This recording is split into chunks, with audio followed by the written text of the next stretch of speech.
Life is a tapestry woven with threads of joy and sorrow, intricately interlaced to form the fabric of our existence.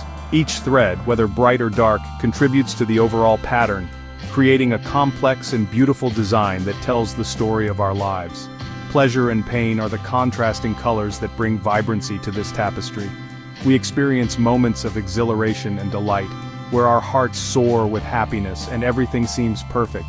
These are the times when we feel truly alive, surrounded by the warmth of loved ones and the joy of celebration. Yet, these moments of joy are often fleeting, followed by periods of disappointment and despair.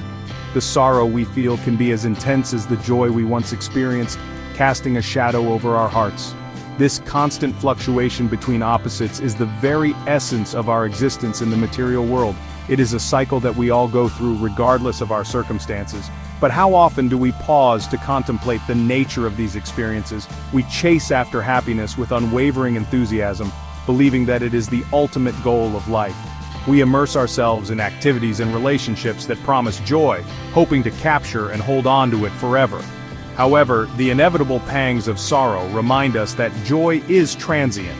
It is in these moments of reflection, when we are faced with the reality of life's impermanence, that we begin to question the true nature of our existence. We start to seek answers beyond the material world, looking for a deeper understanding and the pursuit of lasting peace. This journey of introspection and spiritual growth is what ultimately leads us to a more profound sense of fulfillment and contentment. The Bhagavad Gita, a timeless scripture of spiritual wisdom, offers profound insights into the nature of happiness and distress. Written thousands of years ago, this sacred text continues to resonate with people from all walks of life, providing guidance and solace in times of turmoil and uncertainty. Its teachings are not just for scholars or spiritual seekers, but for anyone who wishes to lead a balanced and fulfilling life. In chapter 2, verse 15, Lord Krishna, the divine charioteer, imparts a fundamental truth to his disciple Arjuna, a truth that transcends time and space, offering wisdom that is as relevant today as it was in ancient times. This verse is a cornerstone of the Gita's teachings, encapsulating the essence of equanimity and inner peace. Yam hi na vyatayanti ete purusham purusharshaba sama dukkha sukham dhiram so murtatvaya kalpate. These ancient Sanskrit words carry a depth of meaning that has been contemplated by sages and scholars for centuries. This verse translates to, "O best among men, Arjuna." That person is considered to be a wise person, whom these dualities like heat and cold, happiness and distress, do not agitate, and who remains balanced in both happiness and distress. The wisdom here is profound, suggesting that true strength lies not in avoiding life's challenges, but in facing them with a steady mind and a calm heart. Such a person is certainly eligible for liberation. Liberation or moksha is the ultimate goal in many spiritual traditions, representing freedom from the cycle of birth and death. It is a state of eternal peace and bliss, attainable by those who have mastered the art of remaining undisturbed by life's ups and downs. These words offer a beacon of hope, reminding us that there is a way to transcend the ceaseless cycle of pleasure and pain. They encourage us to look beyond the immediate and the transient, to seek a deeper, more enduring sense of fulfillment and peace. In a world often dominated by the pursuit of material success and sensory pleasures, this message is a gentle reminder of the importance of inner tranquility and spiritual growth.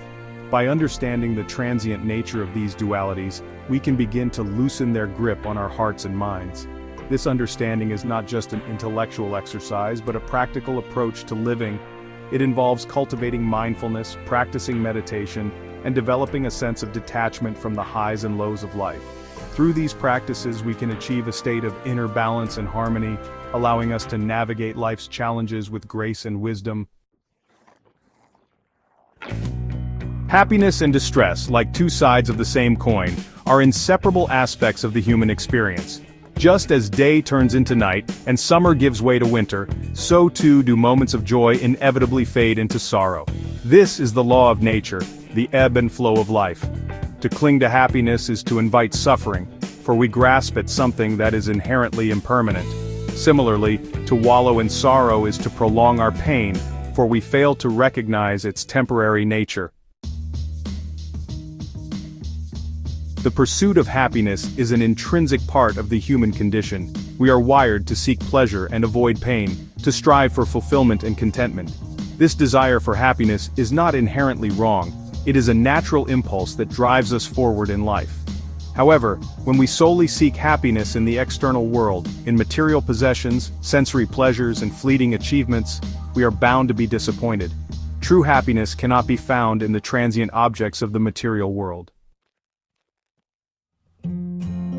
Section 5. The illusion of material happiness. Material happiness, by its very nature, is fleeting and impermanent. It is dependent on external circumstances, on acquiring and possessing things that are ultimately subject to decay and decline. The pleasure derived from material possessions fades with time, leaving us craving for more.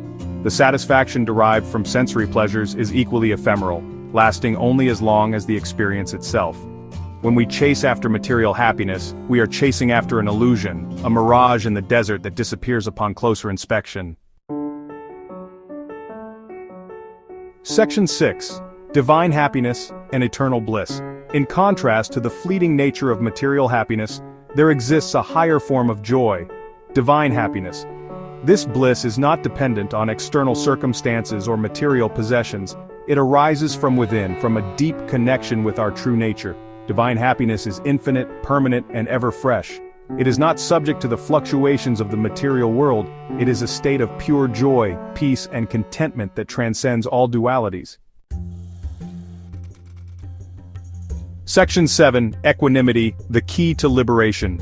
The key to attaining this state of lasting happiness lies in cultivating equanimity, a state of mental calmness and composure that remains unshaken by the ups and downs of life. Equanimity is a profound concept that has been revered in various spiritual traditions, especially in ancient Hindu philosophy. It is the ability to remain centered and balanced, regardless of external circumstances. This state of inner peace is not something that can be achieved overnight. It requires consistent practice and dedication. Equanimity is not about becoming indifferent or emotionless. It is about learning to experience the full spectrum of human emotions without being swept away by them. It is about acknowledging our feelings, whether they are of joy, sorrow, anger, or love, and allowing them to pass through us without losing our inner stability. This practice helps us to respond to life's challenges with a calm and composed mind, rather than reacting impulsively. When we are able to maintain our inner balance in the face of both joy and sorrow, we free ourselves from the tyranny of duality. Duality refers to the constant oscillation between opposites such as happiness and sadness, success and failure, pleasure and pain. By transcending this duality, we can experience a deeper sense of peace and contentment that is not dependent on external factors. This liberation from duality is the essence of true freedom. We no longer identify with the transient experiences of the material world and instead rest in the peace of our true nature. Our true nature is that of pure consciousness, which is eternal and unchanging.